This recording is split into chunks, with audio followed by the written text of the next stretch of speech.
हिंदी भाषेवरून जी आंदोलनं सध्या चालू आहेत त्याच्यामुळे ही सर्व आंदोलनं ही गैरसमजापोटी केली जात आहेत.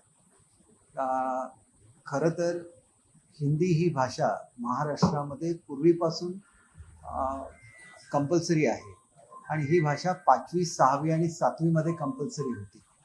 नवीन शैक्षणिक धोरणाचा स्वीकार केल्यानंतर खरं तर 6वीपासून कुठलीही भाषा घेण्याचा मुभा ही विद्यार्थ्यांना देण्यात आलेली आहे.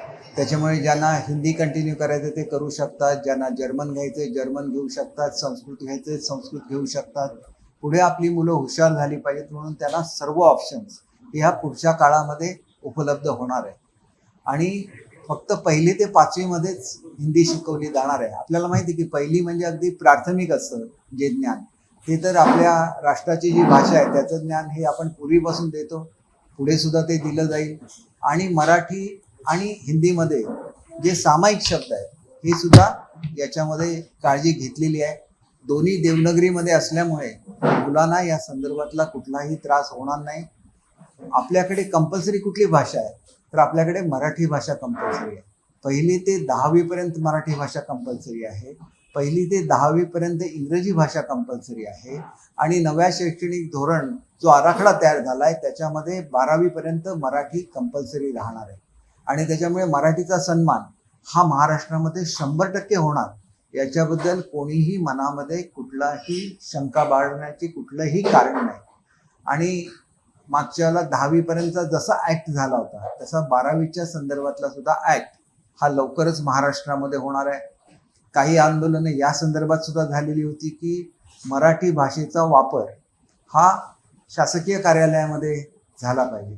मराठी भाषेचं धोरण हे जवळजवळ 16-17 वर्षानंतर आपण पहिल्यांदा दिलं, त्याची कॅबिनेटने त्याला मान्यता दिलेली आहे. त्याप्रमाणे मराठीमध्येच शासकीय कार्यालयामध्ये आलेल्या लोकांना बोलावं लागेल, त्यांची कामं होतील. जे दुसऱ्या स्टेटमधून आलेले असतील त्यांना दुसरी भाषा वापरण्याची मुभा आहे. आणि त्याच्यामुळे हे तर सरकारनेच मान्य केलेलं आहे. आणि त्याच्यामुळे आतापर्यंतच्या इतिहासामध्ये असं कधीच घडलं नव्हतं की मराठी कंपल्सरी करण्याचं शासकीय कार्यालयामध्ये. त्याच्यामुळे जे जे महाराष्ट्रामध्ये व्यवसाय करत असतील त्यांना मराठी शिकायलाच लागेल. आणि मराठी सगळ्यांना येतं, फक्त मराठीचा सन्मान सुद्धा होण्याच्या दृष्टीने ती भाषा आपली जी भाषा आहे, ज्याला आता आपल्याला माहिती आहे की अभिजात दर्जा सुद्धा आपल्या भाषेला प्राप्त झालेला आहे. मराठीसाठी जे जे घडलं आतापर्यंतच्या इतिहासामध्ये कधीही घडलेलं नाही आहे. अतिशय भव्य असं मराठी भाषा भवन या ठिकाणी उभं राहत आहे. तर्कतीर्थ लक्ष्मण शास्त्री जोशी यांचं स्मारक वाईला उभं राहत आहे. मराठी साहित्यिकांसाठी वाशीला निवासाची सोय होते आहे. आणि मराठी वाङ्मयाचा प्रचार आणि मराठी भाषेचा प्रसार हा फक्त महाराष्ट्रापुरता न राहता तो बृहन महाराष्ट्रामध्ये व्हायला सुरुवात झालेली आहे. तिथं वेगवेगळी संमेलनं करायला आपण मदत देतो, आंतरराष्ट्रीय स्तरावर आपण मदत देतो. आणि त्याच्यामुळे मराठीचा अभिमान आणि मराठीचं जे कार्य झालं गेल्या वर्षभरामध्ये किंवा आमच्या युती शासनाच्या काळामध्ये तेवढं कुठल्याही शासनाच्या काळामध्ये झालेलं नाही आहे. आणि त्याच्यामुळे हा वाद हा असं कोणतंही कारण असण्याचं कारण नाही. खरं तर काही अडचणींमुळे मी उपलब्ध नव्हतो. आपल्याला 30 तारीखपासून माझ्या रेग्युलर प्रेस कॉन्फरन्सेस होतील. काही व्यक्तिगत अडचणी होत्या त्याच्यामुळे मी येऊ शकलो नसतो. पण 30 तारीखनंतर मी आपल्याला रेग्युलरली उपलब्ध आहे. असे जे विषय आहेत ते ताबडतोब जनतेपर्यंत पोहोचले पाहिजे, नाहीतर लोकांच्या मनामध्ये संभ्रम निर्माण होतो. आणि म्हणून लक्षात घेतलं पाहिजे की असे जे विषय असतात त्याच्यामध्ये हे लोकांचे जिव्हाळ्याचे विषय असतात. त्याच्यामुळे मराठीवर कुठे अन्याय होणार आहे का? बिलकुल नाही. आपली मुलं ज्यांना करिअर बनवायचं आहे, सगळ्या केंद्राच्या परीक्षा या हिंदी भाषेमध्ये होत्या. त्यांना बेसिक नॉलेज तर हिंदीचं असायलाच लागेल, नाहीतर महाराष्ट्रातली मुलं मागे पडतील. परंतु त्यांना तीच भाषा शिकायची आहे का 10वीपर्यंत असं बिलकुल नाही. त्यांना शिकायची असेल तर शिकू शकतात, पण असं कंपल्शन नाही. आणि हे जे शिकवलं जात होतं पूर्वी सुद्धा कंपल्सरी शिकवलंच जात होतं, फक्त ते 5वी 6वी 7वीला शिकवलं जात होतं. त्याच्याऐवजी मराठी आणि हिंदीचं सांगड घालण्याचा एक अनोखा प्रयोग हा महाराष्ट्रामध्ये झालेला आहे. कारण आपल्या दोन्ही भाषा देवनागरीमध्ये आहे आणि त्याच्यामुळे सामायिक जे शब्द आहेत वगैरे त्याच्यावर खूप काम एक्सपर्टने केलेलं आहे. त्याच्यामुळे मुलांवर सुद्धा कुठलाही बोजा येणार नाही. मुलं सहजासहजी आपली राष्ट्रीय भाषा सुद्धा शिकतील आणि आपली मराठी भाषा तर प्रत्येक माणसाला कंपल्सरी आहे. अगदी तो कुठल्याही प्रदेशातून येऊन जर महाराष्ट्रामध्ये शिकायला आला तरी त्याला मराठी शिकायलाच लागेल. पहिलीपासून जे विद्यार्थ्याला हिंदी कंपल्सरी केलं जातं त्यावरती आक्षेप घेतला जातो. कारण पहिलीच्या याची जी यायचे असलेला जो मुलगा आहे किंवा मुलगी आहे त्याची बुद्धिमत्ता एवढी शार्प असते की एवढी मोठी असते की ती भाषा शिकू शकते. त्याच्यामुळे पहिलीपासून ती एक गोष्ट अशी झालेली आहे की मुळात देवनागरी ही शिकवली जाते. पहिली एकदम एलिमेंटरी असते, त्याच्यामध्ये अक्षर ओळख करून दिली जाते. त्याच्यामुळे हिंदीमधली अक्षरं आणि मराठीमधली अक्षरं ही समान केली गेली, हे वैशिष्ट्य आहे.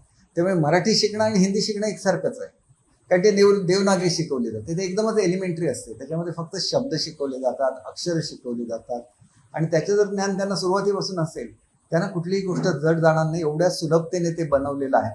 खरं तर याच वर्षी त्याची पुस्तकं बाहेर पडतील.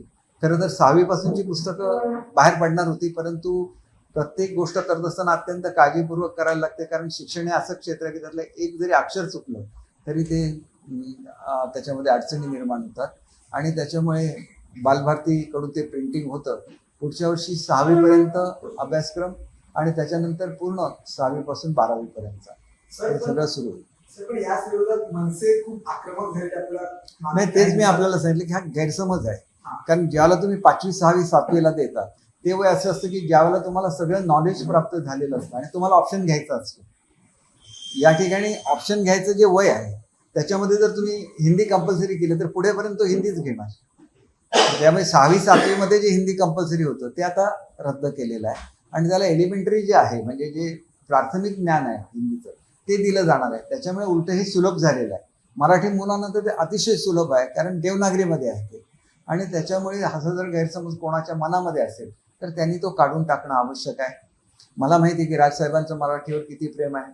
हे जे शासकीय कार्यालयाचं आंदोलन सुद्धा त्यांनी सुरू केलेलं होतं आणि त्या संदर्भात सुद्धा हे अनेक वेळा त्यांच्याशी चर्चा झाल्यामुळे धोरण बनवतानाच मी त्याच्यामध्ये घालून घेतलं होतं की जो महाराष्ट्रामध्ये मनुष्य राहतो त्याला मराठी बोलता आलं पाहिजे आणि शासकीय कार्यालयामध्ये गेल्यानंतर तो मराठीमध्ये बोलला पाहिजे आणि जे अधिकारी बोलणार नाही त्या अधिकाऱ्यांवर सुद्धा कारवाई करण्याच्या संदर्भातली तरतूद ही मराठी भाषा धोरणामध्ये आहे. सर, मग मनसेची काही म्हणजे मनसेच्या नेत्यांची किंवा राष्ट्रपतींची भेट घेत तुम्ही तो गैरसमज दूर करणार आहात का? हे बघा, सध्या मी काही मंत्री वगैरे नाही आहे. मराठी भाषेचे मंत्री अवश्य त्यांचा भेट घेतील आणि त्यांचा गैरसमज दूर करतील. परंतु मी सुद्धा वेळोवेळी राजसाहेबांना भेटत असतो. त्यांचं भाषेवर असलेलं प्रेम, अभिजात भाषेच्या संदर्भात सुद्धा वारंवार त्यांनी मागणी केलेली होती. आमच्या आंतरराष्ट्रीय मराठी विश्व संमेलनाला सुद्धा ते आलेले होते आणि त्याच्यामुळे ते नेहमीच मराठीच्या संदर्भात लढा देत असतात आणि त्याच्याबद्दल आम्हाला त्यांचा अभिमान. तुम्हाला विश्वास आहे की जी आक्रमक भूमिका आता राज ठाकरे किंवा मनसेने घेतलेली आहे तुमच्या भेटीनंतर किंवा गैरसमज दूर झाल्यानंतर राज ठाकरे कुठेतरी एक पाऊल मागे येतील या सर्व संदर्भात? खरं तर असं आहे बघा की मला काही हेल्थ प्रॉब्लेममुळे 30 पर्यंत मला अलाउडच नव्हतं.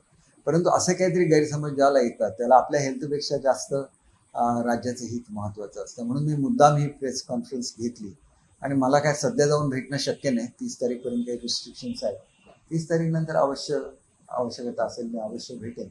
परंतु राजसाहेब सगळी वृत्तपत्र वाचत असतात, सगळ्या मुलाखती बघत असतात आणि त्यांनी वेळोवेळी ज्या सूचना केलेल्या असतात त्याची आम्ही नेहमी अंमलबजावणी करत असतो. त्याच्यामुळे हा सुद्धा गैरसमज त्यांच्या मनातून निघून जाईल याची मला खात्री आहे. मनसे असेल किंवा उद्धव ठाकरे शिवसेना असेल किंवा काँग्रेस असेल सातत्याने सांगते की सक्तीची हिंदी आम्हाला चालणार नाही, सक्तीची सक्तीची हिंदी तर पूर्वीपासूनच आहे. कसं असतं की सक्ती नाही आम्ही सहन करणार. हिंदीची सक्ती ही आज महाराष्ट्रामध्ये नाही आहे, अनेक वर्ष आहे.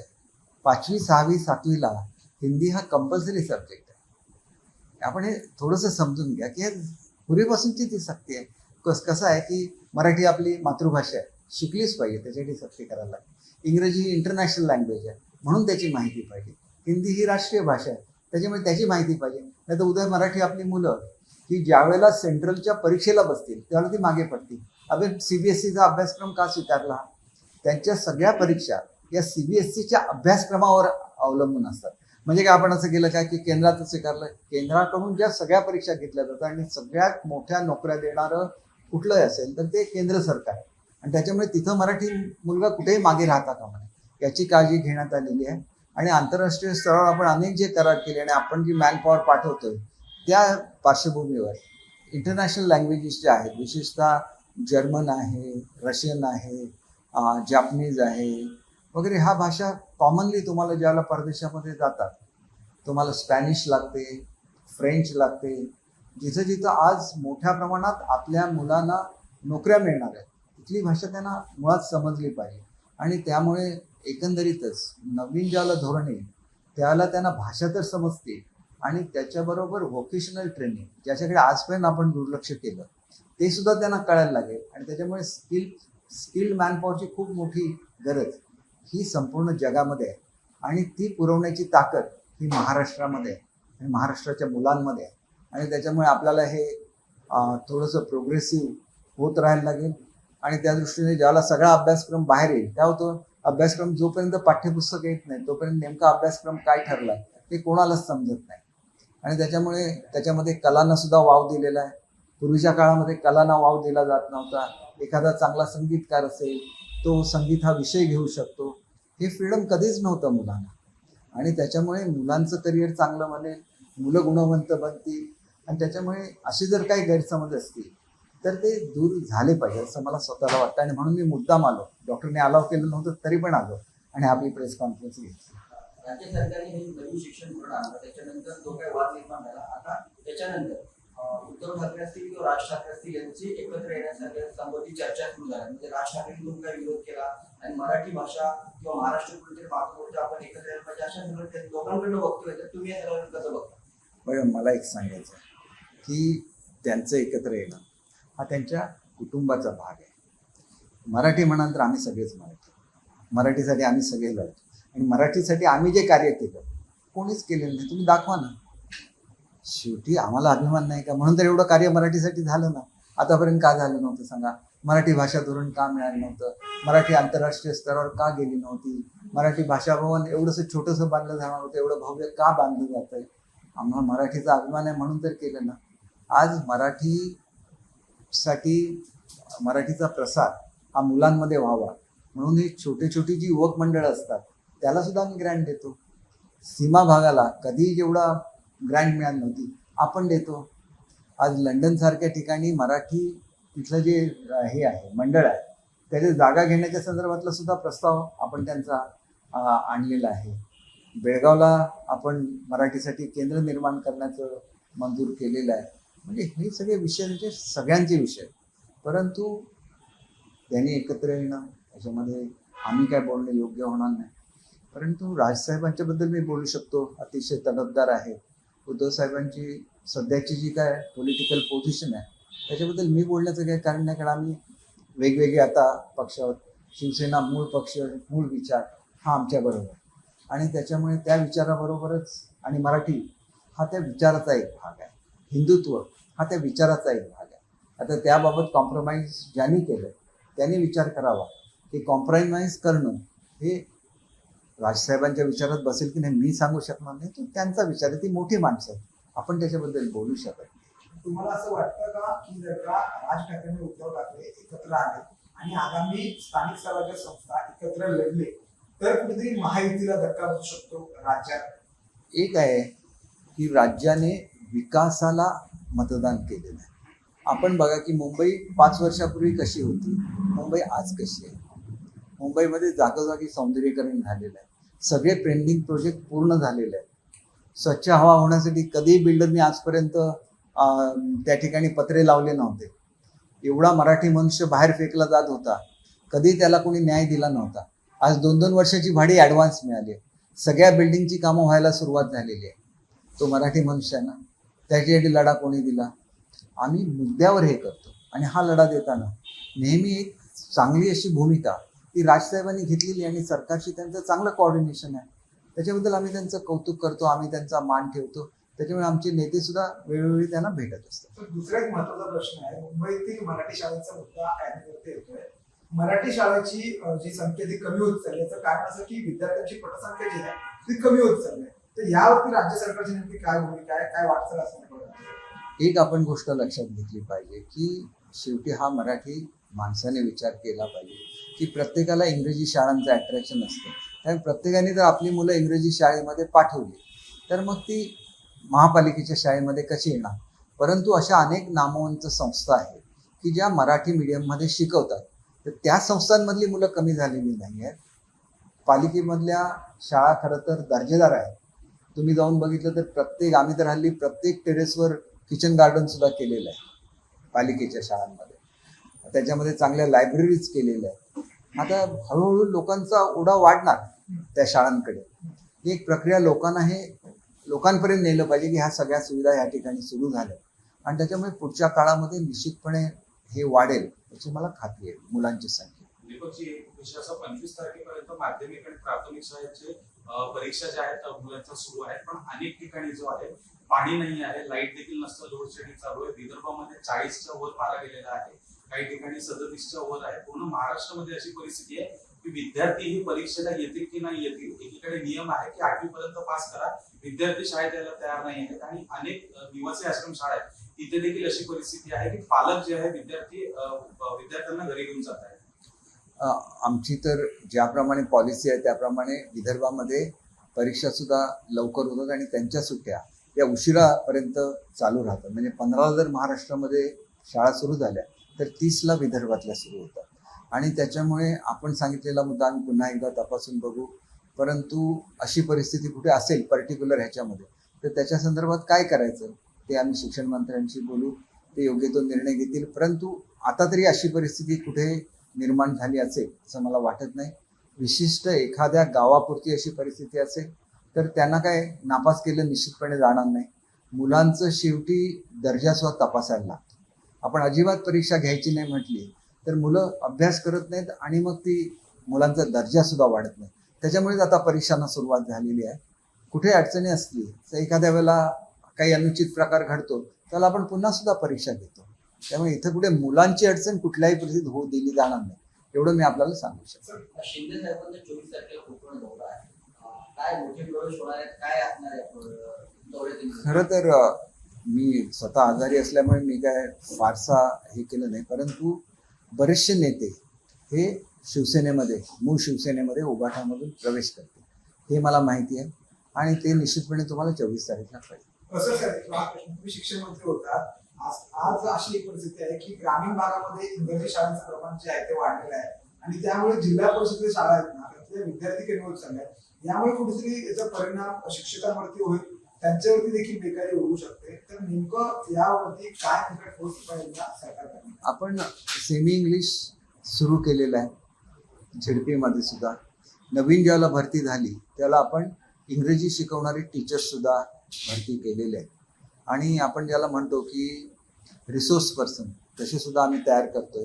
शेवटी इंग्रजीबद्दल अट्रॅक्शन असणं खरं तर आता आपले जे पुढचे सगळे MBBS आहेत किंवा आता तर ज्याला आपण इंजिनिअरिंग म्हणतो ते इंजिनिअरिंगची सुद्धा शिक्षण हे मराठीमध्ये त्यांच्या परीक्षा सुरू झाल्या आहेत. लवकरच मेडिकलच्या परीक्षा सुद्धा मराठीमध्ये सुरू होतील. त्यामुळे आपण ते पाऊल उचललं परंतु याचा परिणाम खालीपर्यंत दिसण्यामध्ये थोडासा वेळ जातो पण लोकांपर्यंत ही जागृती झालेली आहे. अगदी इंजिनिअरिंगबद्दल सांगायचं झालं तर 40% जास्त मुलांनी मराठीमध्ये परीक्षा इंजिनिअरिंगच्या दिलेल्या आहेत. आणि त्याच्यामुळे आपल्याकडे सर्व चालणार हे मातृभाषेमध्येच चालणार. त्यामुळे मातृभाषेचं अट्रॅक्शन कमी करणं आणि इंग्रजी शिकलेले बरेचसे लोक बेरोजगार राहतात. त्याला आपण असं म्हणत नाही की इंग्रजी शिकला म्हणून त्याला नोकरी मिळाली असं बिलकुल नाही. आता सगळंच मराठीमध्ये असणार. आपण उच्च शिक्षण सुद्धा मराठीमध्ये देतोय आणि त्याच्यामुळे निश्चितपणे आपल्याला याचा परिणाम पुढच्या काळामध्ये मराठी शाळा अधिक बळकट झालेल्या दिसतील. परंतु ह्याला काही काळ जायला लागेल कारण आता ही सुधारणा आपण नुकतीच केली, गेल्या 1-2 वर्षात केली आहे. त्यामुळे त्याचे परिणाम खालीपर्यंत जायला लागेल. थोडीशी जागृती करायला लागेल. आपला दर्जा थोडासा वाढवला पाहिजे. त्याच्यासाठी सुद्धा भरती केलेली आहे. आता प्रशिक्षण सुद्धा देण्याची चांगली व्यवस्था केलेली आहे. याचे परिणाम आपल्याला निश्चितपणे दिसतील. दीपकजी, राज ठाकरे आणि उद्धव ठाकरे भविष्यात एकत्र आले तर आपल्याला आवडेल का? आपल्या पक्षाची हे बघा, मला आदर आहे दोघांच्या बद्दल, हे आदर आहे. मी काही असं स्टेटमेंट करणं चुकीचं आहे. शेवटी त्यांचा व्यक्तिगत निर्णय असतो आणि त्याच्यामुळे त्यांनी व्यक्तिगत निर्णय काय घ्यावे हे त्यांनी ठरवायचं आहे. आम्ही लोकांसाठी काम करत राहतो, पुढे सुद्धा काम करणार. मुंबईचा मी पालकमंत्री होतो, मुंबईसाठी आम्ही काय काम केलं हे मला स्वतःला माहिती आहे. एखाद्या दिवशी मी तुम्हाला प्रेस कॉन्फरन्स घेऊन सांगेन. जिल्हा नियोजन मंडळाच्या माध्यमातून जेवढं काम 2.5 वर्षामध्ये झालं त्याच्यापूर्वी कधीही मुंबईच्या इतिहासामध्ये झालेलं नाही. त्यामुळे आम्ही लोकांच्याबद्दल आपुलकी ठेवणारं, मुंबईबद्दल आपुलकी ठेवणारा असा आमचा पक्ष आहे. दोन्ही पक्ष आहेत, भाजप आणि शिवसेना, आणि राष्ट्रवादी सुद्धा आहे. तर त्याच्यामुळे निश्चितपणे आम्हाला चांगलं यश हे स्थानिक स्वराज्य संस्थांमध्ये मिळेल याची आम्हाला खात्री आहे. ते दोन्ही पक्ष जे आहेत म्हणजे राज ठाकरे असतील किंवा उद्धव ठाकरे असतील, मराठीचा विषय घेऊन त्यांनी एकमेकांना साथ घातलेली आहे की मराठीसाठी आपण एकत्र आलं पाहिजे. हे कुठेतरी महायुती सरकारवरती आरोप लावण्यात होता का की महायुती सरकार मराठीसाठी काहीच करत नाही आणि त्यामुळे आपल्याला एकत्र येणं गरजेचं आहे. मराठीसाठी काय काय केलं हे मी आपल्याला सगळंच सांगितलेलं आहे. आणि हे इतिहासात कधी घडलं नाही, एवढी कामं मराठीसाठी झालेली आहे. आम्हाला मराठीचा अभिमान आहे. कुठल्या पक्षाने एकत्र यावं हा त्या पक्षाचा विषय असतो आणि त्याचा मराठी भाषेशी तसा थेट संबंध जोडणं हे चुकीचं ठरतं. कारण आता मी हिंदी आणि मराठीमध्ये जे झालं होतं या संदर्भातली प्रेस कॉन्फरन्स घेतलेली आहे. कुठलीही राजकीय प्रेस कॉन्फरन्स मी घेतलेली नाही आहे. 30 तारीखनंतर ज्यावेळेला राजकीय प्रेस कॉन्फरन्सेस होतील त्याला आमच्या पक्षाच्या संदर्भात जे काय असेल त्याला मी अवश्य उत्तर देईन. राज ठाकरेंनी उद्धव ठाकरेंना साथ घातली. उद्धव ठाकरेंनी प्रतिसाद देताना काही अटी घातल्या की महायुती सरकारमधल्या कुठल्याही नेत्यांना भेटायचं नाही, एकनाथ शिंदेना भेटायचं नाही, जे मराठीच्या विरोधात आहेत, जे हिंदुत्वाच्या विरोधात आहेत त्यांना भेटायचं नाही, त्यांच्यासोबत कुठेही जायचं नाही, अशा अटी घातल्या. तर कसं बघा तुम्ही? आतापर्यंत मी आपल्याला सगळं जे वाचून दाखवलं म्हणजे म्हणून दाखवलं मराठीसाठी काय काय झालं. सगळे एकनाथ शिंदे साहेब मुख्यमंत्री असतानाच झालेलं आहे. अहो ते बाळासाहेबांचे शिवसैनिक आहे. शेवटी शिवसैनिक हा शिवसैनिक असतो. शिवसैनिकाला दोनच गोष्टी माहिती असतात, एक समाजसेवा, दुसरी मराठी माणसाची सेवा आणि तिसरं समाजकार्य. आणि त्याच्यामुळे शिवसैनिक हा शिवसैनिक असतो. कोणाच्या घराला आग लागली की धावून जाणारा शिवसैनिक असतो, कोणी आजारी पडला की त्याला हॉस्पिटलमध्ये पोहोचवणारा शिवसैनिक असतो आणि तो खरा शिवसैनिक हे एकनाथ शिंदे साहेब आहे. म्हणून त्यांनी राजसाहेबांना भेटण्यामध्ये कुठलाही गैर आहे असं मला वाटत नाही.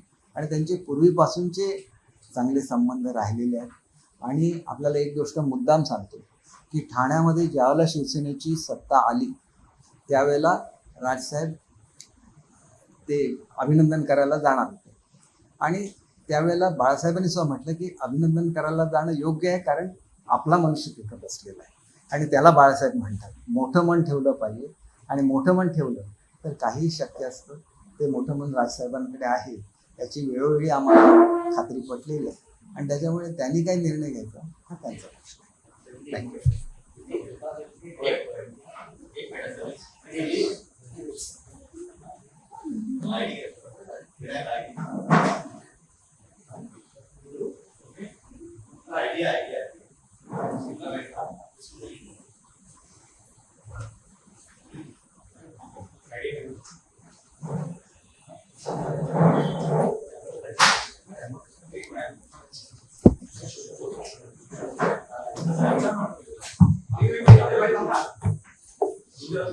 एक साइड विजुअल ले सर एक शेवटचा प्रश्न दोन मिनिटात.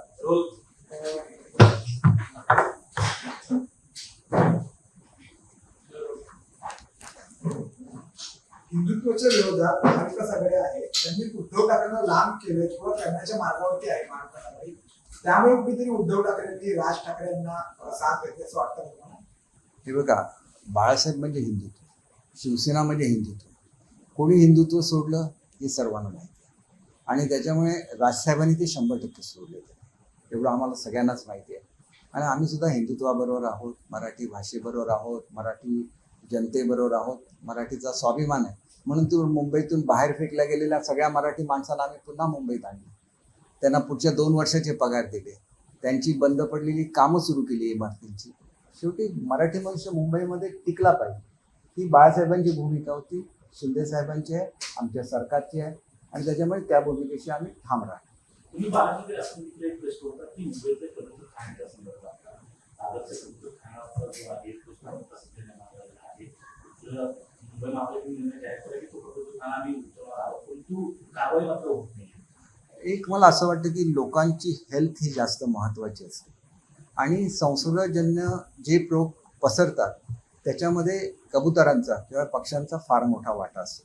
इतर पक्ष्यांची संख्या ही मुंबईत एवढ्या मोठ्या प्रमाणात नाही आहे, परंतु आपण कबुतरांना खाणं घालतो आणि त्याच्यामुळे कबुतरांची संख्या जास्त आहे. आणि त्याच्यामुळे इथं भावनेचा प्रश्न असतो, परंतु त्याच्याबरोबरच लोकांच्या आरोग्यापेक्षा दुसरी कुठलीही गोष्ट मोठी असू शकत नाही. आणि आपण हल्लीच एवढ्या मोठ्या महासंकटाला तोंड दिलं की ज्याच्यामुळे रोग फैलावता कामा नये. तर त्याच्या संदर्भात जे काय मेडिकल डाटा आहे तो लोकांसमोर आणला पाहिजे. मग हे निर्णय घेताना कुठे अडचण येणार नाही. मी स्वतः कबूतरखान्याला भेट दिलेली होती आणि त्यावेळेला त्याची साफसफाई झालेली होती आणि तिथं ज्येष्ठ नागरिकांना बसवण्याची सोय केलेली होती. पण नंतरच्या काळात हे पुन्हा मागे पडलेलं आहे. अधिकारी याच्यावर योग्य तो निर्णय घेतील. देश विदेशातील प्रत्येक घडामोडींचे लाईव्ह अपडेट मिळवण्यासाठी आता साम टीव्हीच्या सर्व सोशल मीडिया प्लॅटफॉर्मला लाईक, फॉलो आणि सबस्क्राईब करा. तसंच सर्व नोटिफिकेशनसाठी बेल आयकॉन प्रेस करायला विसरू नका.